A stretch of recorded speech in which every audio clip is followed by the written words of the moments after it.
Hey, what is up YouTube? MechlordGames here, coming at you today with a deck profile for Qliphort for the new April 2015 ban list.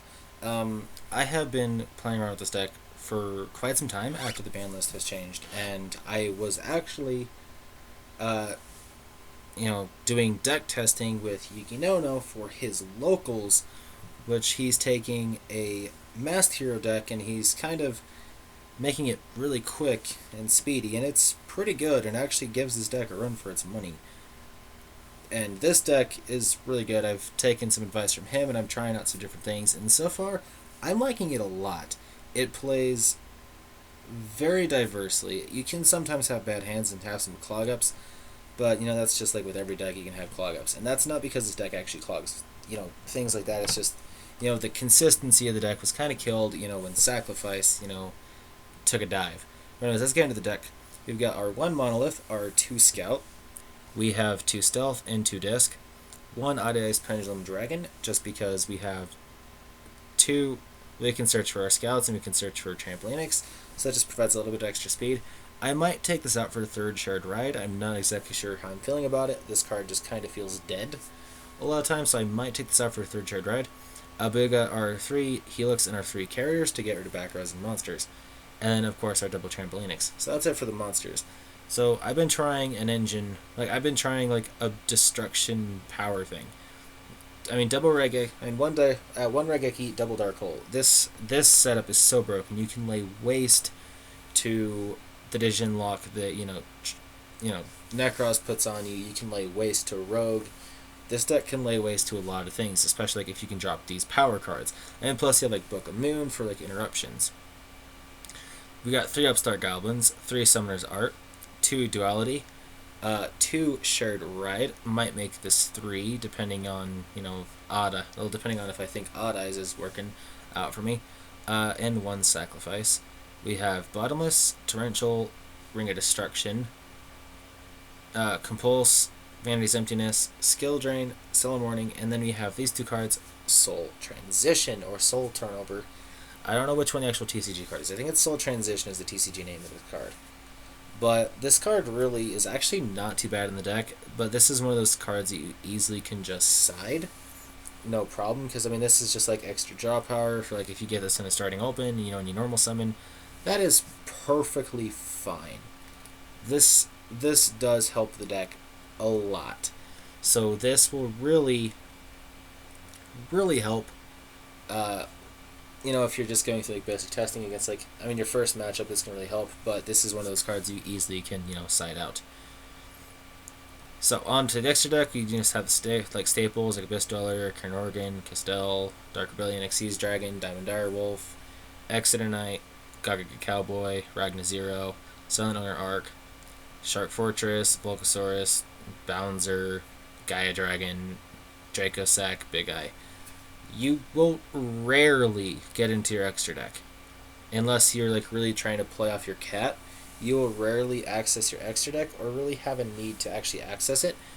One of the reasons why is because you don't really have that many monsters. And if they really get rid of your scouts, you're not going to have many monsters to be able to play off into your extra deck with and still be able to play it safe. So the use of your extra deck is literally pretty much nearly restricted and never needed at this point. Because you really don't have much to play around with. You have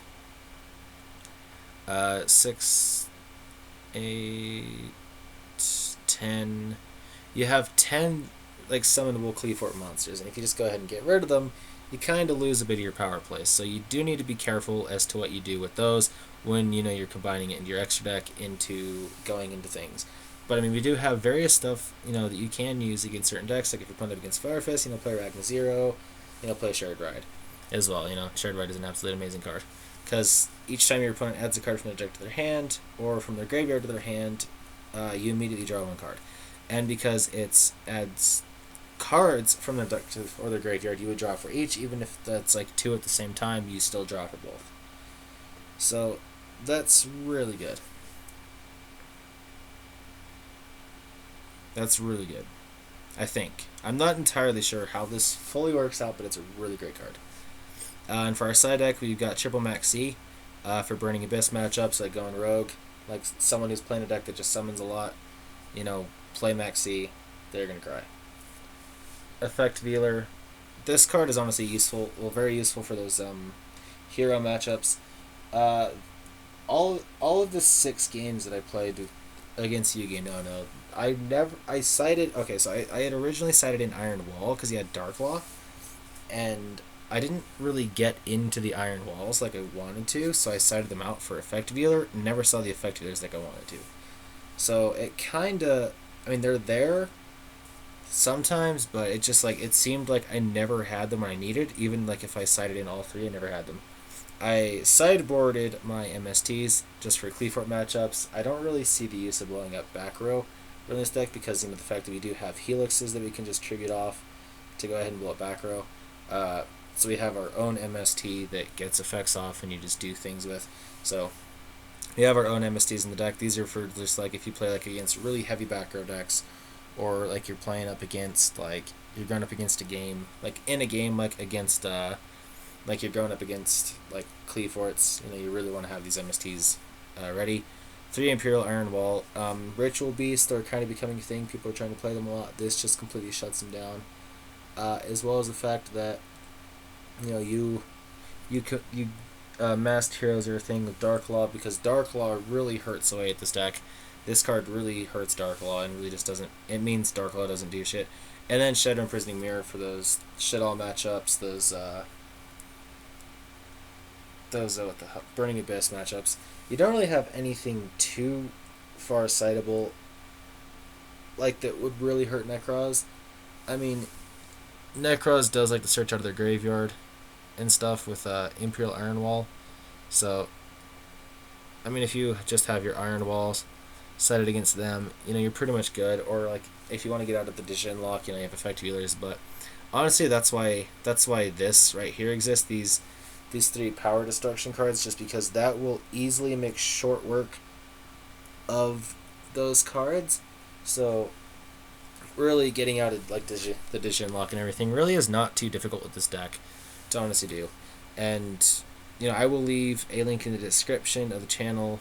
I will leave a description in the. We'll leave a link to Yugi Nono's channel in the description, and because he's going to locals today, or yesterday, or the day before, whenever you guys actually see this video. So he's going to locals, and I was helping him test. And, his deck went very well, did very good. The game was pretty much tied 3-3. It was pretty much 3-3. When he when I decided to like let him go. We went 6 games, it was 3-3. So it was a very difficult game. It was very fun, but it was very difficult. So thank you, Yugi Nono, for helping me test this deck. I realized like kind of like some of the flaws in this deck, like some of the things I need to work around and play around with. Like I said, I'm still not sure about the Idas Pendulum Dragon, so I'm going to do like a bunch of testing and like rate it and stuff like that, and go to like matches and stuff, and kind of see how the deck performs. But anyways, guys, thank you for watching. I hope you guys enjoyed the video, and if you do, leave a rating we'll leave a rating and a comment down in the comment section below. And remember to subscribe to the channel if you guys like to see more content. See you guys in the next video.